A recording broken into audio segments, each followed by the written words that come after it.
ரிஷபராசி ரோகிணி நட்சத்திரம். இது சந்திரனோட நட்சத்திரம். தசா காலங்கள் 10 வருடம். என்னோட கணக்குப்படி 5 வருடத்தை நான் கணக்கில் எடுத்துக்கிறேன். உங்கள் சுய ஜாதகத்தில் என்ன தசா புத்தி இருப்பு இருக்கோ அதை நீங்கள் கணக்கில் வச்சிங்க. 2024 குரு பயிற்சியான பிறகும் எந்தவித மாற்றமும் இல்லை. இதற்கு முன்னாடி போன வருடம் ராகு கேது பயிற்சி, சனி பயிற்சி 2023 இந்த ரோகிணி நட்சத்திரக்காரர்களுக்கு சரியான பலன்கள் இல்லை, நிறைய மாற்றங்கள் இல்லை.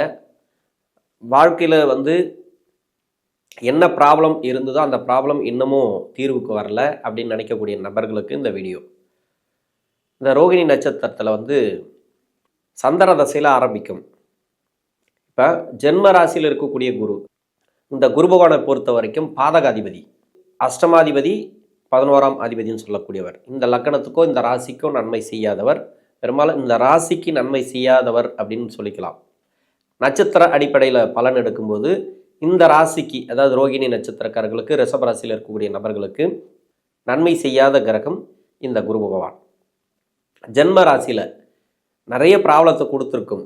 நீங்கள் சரியான முடிவு எடுக்க முடியாது. அந்த முடிவு கூட நிறைய தடுமாற்றங்களை கொடுத்துருக்கும். அது ஃபேமிலி ரீதியாக, பொருளாதார ரீதியாக, வேலை வாய்ப்பு, திருமணம் எல்லாத்துலேயுமே உங்களுக்கு நிறைய தடுமாற்றங்களை கொடுத்துருக்கும். ஆனால் ஜென்ம ராசியில் இருக்கக்கூடிய குரு நன்மைகள் செய்யாது அப்படின்னு சொல்லிக்கிட்டால் கூட பார்வை மூலமா நல்ல பலன்களை கொடுக்கும். 5ஆம் பார்வை அப்படிங்கிறது கன்னி ராசியை பார்க்கறது. அங்கே கேது பகவான் இருக்குது. கேதுவினால் ஏற்படக்கூடிய பாதிப்புகள் பசங்க மூலமா நிறைய ப்ராப்ளத்தெல்லாம் கொடுத்துருக்கு இல்லையா? இப்போ அந்த ப்ராப்ளம் இருக்காது. பூர்வீக சொத்துல பிரச்சனை, பூர்வீகம் சார்ந்த பிரச்சனைகள், குடும்பத்தில் ஒரு சில குழப்பங்கள், இந்த குழப்பங்கள்லாம் பார்த்தீங்கன்னாக்கா அந்த குருவுடைய பார்வை ஓரளவுக்கு உங்களுக்கு நல்ல மாற்றத்தை கொடுக்கலாம். குழந்தைகளோட வளர்ச்சி, குழந்தைகளோட கல்வி எல்லாமே இந்த காலகட்டங்களில் சிறப்பாக இருக்கும். பசங்களுடைய தொழில் இப்போ வளர்ந்துட்டாங்க, படிக்கிறாங்க அப்படின்னாக்கா படிப்பு, மேல் படிப்பு முதல் கொண்டு எல்லாமே இந்த காலகட்டங்களில் உதவியாக இருப்பீங்க நீங்கள்.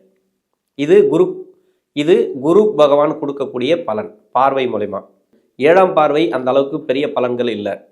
இருந்தாலும் கலத்திர பாவகம், திருமண சார்ந்து தூண்டக்கூடிய பாவகம், திருமண வாழ்க்கையில் இருக்கக்கூடிய பிரச்சனைகளை சால்வ் பண்ணக்கூடிய இடம் அந்த 7ஆம் பாவகம். அந்த 7ஆம் பாவத்தை இந்த குரு பகவான் பார்க்கறது சிறப்பு. கூடவே சனீஸ்வர பகவானும் வக்கரம் பெற்ற சனீஸ்வரன் இப்போதைக்கு பார்க்கறது. வக்கர நிவர்த்தியான பிறகும் சனியுடைய பார்வை இருக்குது 7ஆம் இடத்துக்கு. அப்போ கலத்திர பாவகம் பாதிக்கப்படுமா அப்படின்னாக்கா பாதிக்கப்படாது. ஏன்னா குருவுடைய பார்வை இருக்குது அப்படின்றதுனால. குரு ஜென்மராசியில் இருந்தாலும் 7ஆம் பார்வையாக 7ஆம் இடத்தை பார்க்கறது, கலத்திர பாவத்தை பார்க்கறது. இப்போ திருமண யோகம் கூடி வந்துச்சுன்னு சொன்னால் கூட உங்களுக்கு தசாபுத்தி அப்படிங்கிறது உங்களுக்கு சப்போர்ட் பண்ணும். 7ஆம் இடத்திற்கு அடுத்து 9ஆம் இடம், 9ஆம் பார்வை குருவுடைய பார்வை, பாக்கியஸ்தானத்துக்கு பார்க்கறது, சனியோட வீட்டை பார்க்கறது, நட்பு கிரகம்னு சொல்லக்கூடிய சனியோட வீட்டை பார்க்கறது. இது எல்லாமே சிறப்பு தான். இப்போ வழக்குகள் எதனா இருந்துச்சுனாக்கா அந்த வழக்குகள் சால்வ் ஆகும். அப்பா வழி சொத்து சேரத்துக்கான வாய்ப்புகள் ஒரு சில பேருக்கு இருக்குது. அதில் இருக்கக்கூடிய பிரச்சனைகளை சால்வ் பண்ணக்கூடிய காலம் சொல்லலாம். நிறைய உதவிகள் நிறைய கிடைக்கும், அரசாங்க உதவிகள் கிடைக்கும். இந்த 5, 7, 9ஆம் பார்வை இருந்தும் ஏன் நல்ல பலன்கள் கிடைக்கல அப்படின்னா அது தசாபுத்தி பாதிப்புகள் தான். 20% தான் உங்களுக்கு கோச்சார நிலைமையில் சனி பயிற்சி, ராகுகேது பயிற்சி, குரு பயிற்சி, மற்ற கிரக அமைப்புகள், கிரக நகர்வுகள், இது 20% தான். 80% உங்களுக்கு தசாபுத்தி. இந்த தசாபுத்தி உங்களுக்கு சப்போர்ட் பண்ணாதான் கோச்சாரத்தில் வரக்கூடிய கிரகங்களுடைய பலன்கள் உங்களுக்கு கிடைக்கும். இப்போ தசாபுத்தி சரியில்லை அப்படின்ற பட்சத்தில் கோச்சார அடிப்படையில் எந்த கிரக நகர்வுகளும் பயிற்சிகளும் அந்த அளவுக்கு சிறப்பான பலன்களை கொடுக்காது. ஓரளவு பலன்களை கொடுக்கலாம், ஓரளவுக்கு திருப்தியை கொடுக்கலாம். குரு பயிற்சியான பிறகு ஒரு சில மாற்றங்கள் வரும் அப்படின்னு நீங்கள் நம்பிக்கலாம். அதேமாரி சனி பயிற்சி, அதேமாரி ராகுகேது பயிற்சி, ஏதோ ஒரு பயிற்சி நம்மளை ஒரு நல்ல ஒரு மாற்றத்தை கொடுக்காதா, தொழில் மாற்றத்தை கொடுக்காதா, இடம் மாற்றத்தை கொடுக்காதா, குடும்ப வாழ்க்கையில் நல்ல ஒரு முன்னேற்றத்தை கொடுக்காதா நினைக்கக்கூடிய நபர்களுக்கு தசா புத்திகளால் எவ்வளோ பாதிக்கப்படுறீங்க. இப்போ குரு பயிற்சியான பிறகு இப்போ இந்த வருஷத்தில் 2024 நிறைய மாற்றங்களை சந்திக்காத நபர்களுக்கு இந்த வீடியோ. இப்போ ரோகிணி நட்சத்திரம் 5 வருட தசா புத்தி இருப்பு சந்திர தசை எடுத்துக்கிட்டா கூட 7 வருடங்கள் செவ்வாய் தசை, 5 + 7 12 வயசு வரைக்கும் உங்களுக்கு செவ்வாய் தசை நடப்பில் வரும். ஒரு சில பேருக்கு 16 வயசு வரைக்கும் கூட செவ்வாய் தசை நடப்பில் வரும். ஏன்னா சந்திர தசை தசாபுத்தி இருப்பு 9 வருடங்கள் இருந்துச்சுன்னு வச்சுங்களேன். இப்போ 9 + 7 அப்படின்னாக்கா 16 வயசு வரைக்கும் உங்களுக்கு செவ்வாய் தசை நடப்பில் வரும். என்னோட கணக்குப்படி 12 வருடங்கள் செவ்வாய் தசை நான் நடப்பில் எடுத்துட்டா கூட 12 வயதுக்கு பிறகு 18 வருடங்கள் ராகு தசை. 18 வருடங்கள் அப்படின்னா 12 + 1 18 30 வயசு வரைக்கும் ராகு தசை நடப்பில் வரும். பொதுவாகவே 34 வரைக்கும் நீங்கள் ராகு தசை எடுத்துக்கலாம். சந்திரனோட நட்சத்திரக்காரர்கள் 34 வயசு வரைக்கும் உங்களுக்கு ராகு தசை நடப்பில் வரும். இந்த ராகு தசை அப்படிங்கிறது படிக்கிற காலகட்டத்திலையும் சரி, எல்லாத்துலேயுமே சரி, உங்களுக்கு முதல் 12 வருஷம் அப்படிங்கிறது ஒரு பலன்கள், பிறகு வரக்கூடிய 6 வருடங்கள்ன்றது ஒரு பலன்கள். மறைமுக சுபத்துவமாக இருந்துச்சுனாக்கா 12 வருஷம் உங்களுக்கு நல்ல பலன்களை கொடுத்துட்டு பின்னாடி வரக்கூடிய 6 வருடங்கள் கெடு பலன்களை கொடுக்கும். உங்கள் சுய ஜாதகத்தில் எந்த இடத்துல இருக்கோ அந்த வீட்டதிபதி யோகராக இருந்து ராகு பகவானுக்கு வீடு கொடுத்த கிரகம் ராகு பகவானில் இருந்து 6, 8, 12 அதாவது ராகு பகவானுக்கு 6, 8, 12 மறையாமல் இருந்தால் நல்ல யோகத்தை கொடுக்கும். அப்படி மறைஞ்சு இருந்துச்சுனாக்கா 18 வருடங்களும் அவயோகம்தான். 18 வருடங்களும் நல்ல பலன்கள் கிடையாது. அதிலே பின்னாடி வரக்கூடிய 6 வருடங்களுக்கு விதிவிலக்கு உண்டு. பின்னாடி வரக்கூடிய 6 வருடங்களில் 7.5 சனியோ அஷ்டம சனியோ வந்துச்சுனாக்கா அந்த 6 வருடமும் உங்களுக்கு போயிடும். அதுவும் பிரச்சனைகளை கொடுக்கும். அப்போ 7.5 சனியோ அஷ்டம சனியோ எதுவுமே இல்லைன்ற பட்சத்தில் உங்களுக்கு அந்த ப்ராப்ளத்தை கொடுக்காது. அப்போ அந்த 6 வருடம் உங்களுக்கு நல்ல பலன்களை கொடுத்துரும், நல்ல மாற்றங்களை கொடுத்துரும்.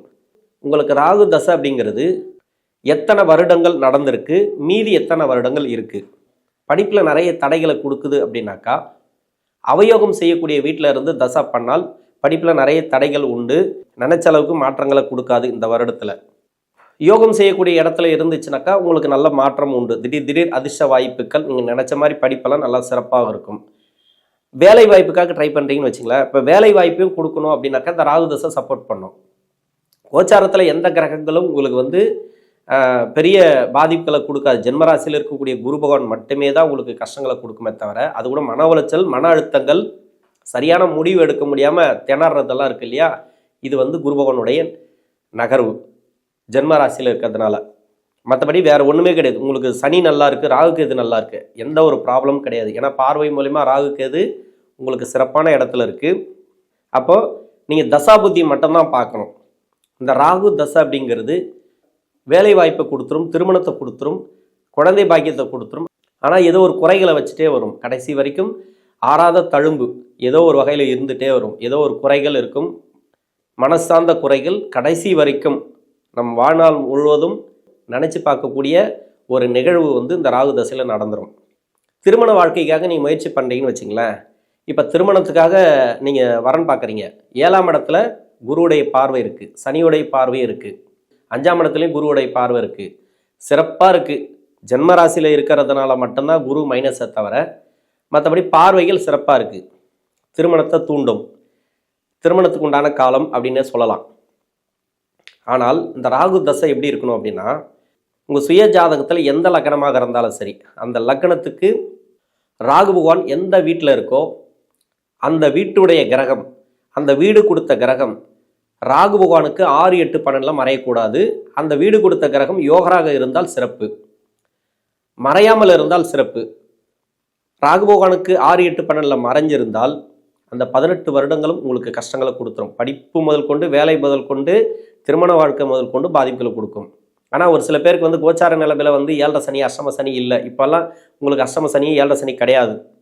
அப்போ வேலை வாய்ப்பெல்லாம் கொடுத்துரும், பொருளாதாரத்தை கொடுத்துரும். ஆனால் திருமண வாழ்க்கையில் மட்டும் கை வச்சிரும். சூரிய சந்திர நட்சத்திரங்களுக்கு, இந்த சந்திர நட்சத்திரம்னா இந்த ரோகிணி நட்சத்திரம், இந்த நட்சத்திரக்காரர்களுக்கு திருமண வாழ்க்கையை நிர்ணயிக்கக்கூடிய கிரகம் ராகு. இந்த ராகு பகவான் நல்லா இருந்தால் தான் உங்களுக்கு திருமண வாழ்க்கையே நல்லாயிருக்கும். அப்படி இல்லைன்ற பட்சத்தில் நிறைய கஷ்டங்களை கொடுத்துரும். நீங்கள் சொல்லவே தேவையில்லை, ஒன்றுக்கு மேற்பட்ட திருமணங்கள் இந்த ராகு தசை சரியில்லைன்னாக்கா இந்த நட்சத்திரக்காரர்களுக்கு திருமணமே கூடி வராத ஒரு ஜாதகரையும் பார்த்துருக்கேன். ஒன்றுக்கு மேற்பட்ட திருமணங்கள், அதாவது 3 திருமணங்கள், தவறான உறவு முறைகள், அது மாதிரியான ஜாதகரையும் நான் பார்த்துருக்கிறேன். அதனால நிறைய ப்ராப்ளம் இருக்கும் இந்த ராகு தசை அப்படிங்கிறது. உங்கள் சுய ஜாதகத்தில் ராகு பகவான் எப்படி இருக்குது, எதிர்காலம் எப்படி இருக்கும். ஏன்னா திருமண வாழ்க்கை ஒன்று நல்லா அமைஞ்சாதான் உங்களுக்கு நல்ல ஒரு எதிர்காலம் அமையும். வேலை வாய்ப்பு, படிப்பு எல்லாமே உங்களுக்கு சந்தோஷத்தை கொடுக்குன்னா திருமண வாழ்க்கை உங்களுக்கு நல்லபடியாக அமையணும். அப்போ ராகு பகவான் இந்த தசையில் எதிர்காலத்தை எப்படி உங்களுக்கு அமைச்சு கொடுக்கும் அப்படிங்கிறத உங்கள் சுய ஜாதகத்தை செக் பண்ணுறது நீங்கள் நல்லது. அதனால் இந்த வருடத்தில் திருமண பாக்கியம் உண்டு. இந்த குரு பார்வையினால் திருமண பாக்கியம் உண்டு. சனி பகவான் எந்த விதத்திலையும் உங்களுக்கு டிஸ்டர்பன்ஸ் கிடையாது. அதனால் திருமண பாக்கியத்தை கொடுத்துரும். குழந்தை பாக்கியம் இல்லாத தம்பதியர்களுக்கு குழந்தை பாக்கியத்தில் நல்ல ஒரு வளர்ச்சி கொடுத்துரும். பசங்க மூலிமா நல்ல ஒரு சிறப்பான ஒரு முன்னேற்றம் பார்க்கலாம் இந்த காலகட்டங்களில் 2024. இது குரு பயிற்சி பலன்கள் மட்டும் இல்லை, மற்ற கிரகங்களுடைய நகர்வுகள், அது மட்டும் இல்லாமல் கிரக தசாபுத்திகள், கிரக நகர்வுகள் என்ன பண்ணும் அப்படிங்கிறதா இந்த வீடியோ. 30 வயசுக்கு மேலே 46 வயசு வரைக்கும் குரு தசை. குரு தசை அப்படிங்கிறது பாதகாதிபதி தசை. ஆனால் கோச்சாரத்தில் பார்வை நல்லா இருக்குது, சிறப்பாக இருக்குது. ஜென்மராசியில் குரு. நிறைய தடை தாமதங்கள், தடுமாற்றங்கள், மன அழுத்தங்கள், குறிப்பாக பெண்களுக்கு பார்த்தீங்கன்னாக்கா வேலை செய்யக்கூடிய இடங்களில் நிறைய நெருக்கடிகள். ஒரு நாளைக்கு சந்தோஷமாக இருக்கும், ஒரு நாளைக்கு கவலையாக இருக்கும், கஷ்டங்களாக இருக்கும். தொழில் ரீதியாக பார்த்தீங்கன்னாக்கா தொழிலில் இந்த இந்த வருடத்தை பொறுத்த வரைக்கும் குரு தசையில் இருக்கக்கூடிய நபர்களுக்கு இடமாற்றம் உண்டு. வேலையில் ப்ரொமோஷன் கிடைக்கிறது, இல்லை சம்பள உயர்வு, இதெல்லாம் இந்த வருஷத்தில் வந்துடும். எப்படியாவது இந்த வருஷம் எண்டுக்குள்ளே குருவுடைய நகர்வுகள் நல்லா இருக்குன்றதுனால வந்துடும். சனி வக்கர நிவர்த்திக்கு பிறகு உங்களுக்கு நல்ல ஒரு மாற்றம் எதிர்பார்க்கலாம். தெளிவான எண்ணங்கள்லாம் இந்த காலகட்டங்களில் வந்துடும். குரு தசை தான், அவயோக தசை தான், பாதகாதிபதி தசை தான்.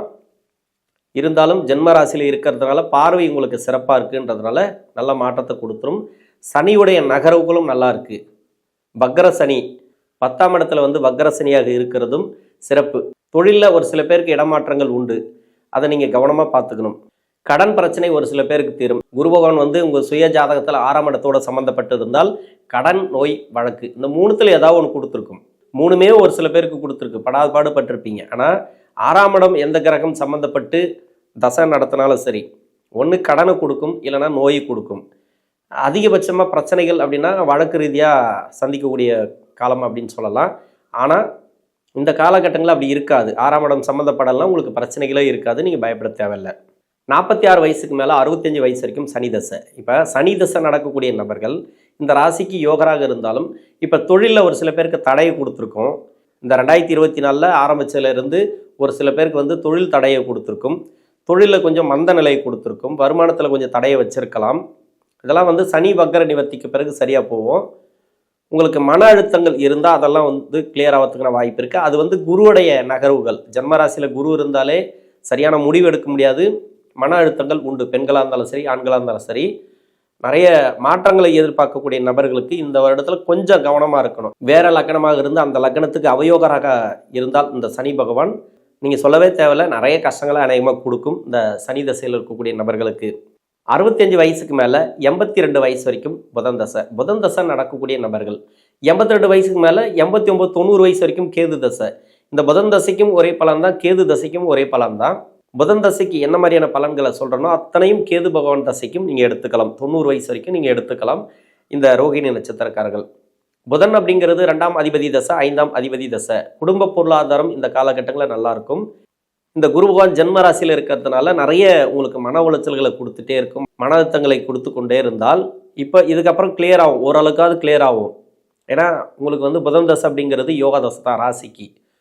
கிரக நிலவரங்களை பொறுத்த வரைக்கும் சனி பகவானுடைய பார்வை உங்கள் ராசிக்கு 7ஆம் இடத்துல இருக்கிறது. வீட்டில் சுப விசேஷங்கள் அதிகமாக நடக்கும். திருமணம் சார்ந்து நிறைய விரயங்கள் அதிகமாக கொடுக்கும், செலவுகள் அதிகமாக கொடுக்கும். வீட்டில் யாருக்குன்னா திருமணம் பண்ணி பார்க்குறதோ, குழந்தை பாக்கியம் இல்லை வீட்டில் யாருக்காது அப்படின்னாக்கா அந்த குழந்தை பாக்கியத்தெல்லாம் கொடுக்கும், குழந்தை செல்வங்களை கொடுக்கும். இந்த காலகட்டங்கள் அப்படிங்கிறது ஒரு நல்ல ஒரு மேன்மையான காலகட்டங்கள். உங்களுக்கு இந்த புதன் தசை அப்படிங்கிறது சொத்து ரீதியாக இருக்கக்கூடிய ப்ராப்ளம் எல்லாம் சால்வ் ஆகும். புதன் தசைக்கும் கேது தசைக்கும். கேது தசையில் இருக்கக்கூடிய நபர்கள் மட்டும் விநாயகர் கோயில் வழிபாடு உங்களுக்கு சிறப்பை தரும். விநாயகர் கோயிலுக்கு போயிட்டு ஒரு அர்ச்சனை பண்ணிட்டு வாங்க. நீங்கள் சனிக்கிழமை பண்ணுங்கள். புதன் தசையில் இருக்கக்கூடிய நபர்கள் பெருமாள் கோயிலுக்கு போயிட்டு வர்றது நல்லது. உங்கள் லக்னத்துக்கு யோகராக இருந்துச்சு அப்படின்னாக்கா இந்த புதன் தசை அப்படிங்கிறது நீங்கள் பெருமாள் கோயிலுக்கு போயிட்டு வரலாம். இந்த புத பகவான் யோகராக இல்லை அப்படின்னாக்கா நீங்கள் முருகன் கோயிலுக்கு போயிட்டு ஒரு அர்ச்சனை பண்ணிப்பாங்க. இந்த காலகட்டங்களில் சிறப்பாக இருக்கும். இந்த வீடியோவை பொறுத்த வரைக்கும் தசாபுத்தியால் பாதிக்கப்பட்ட நபர்களுக்கு, இந்த ரோகிணி நட்சத்திரக்காரர்களுக்கு இந்த வருடத்தில் என்ன மாதிரியான பலன்களை கொடுக்கும் அப்படின்னாக்கா, தசாபுத்தியால் நிறைய மாற்றங்கள் உண்டு. நல்ல தசைகள் நடந்துச்சுனாக்கா நல்ல ஒரு மாற்றத்தை நீங்கள் எதிர்பார்க்கலாம். கிரக நகர்வுகளால் உங்களுக்கு எந்தவித பாதிப்பும் கிடையாது. எந்த பாதிப்புகள் இருந்தாலும் சரி, கவலைகள் இருந்தாலும் சரி, அது தசாபுத்தி பாதிப்புகள் தானே தவிர உங்களுக்கு நன்மையே நடந்தால் கூட தசாபுத்தியால் நடக்கக்கூடிய நன்மைகள் தானே தவிர, இந்த ரோகிணி நட்சத்திரக்காரர்களுக்கு நல்ல மாற்றங்களையும் பொருளாதார வளர்ச்சியும் இந்த காலகட்டங்களை கொடுக்கும். நன்றி.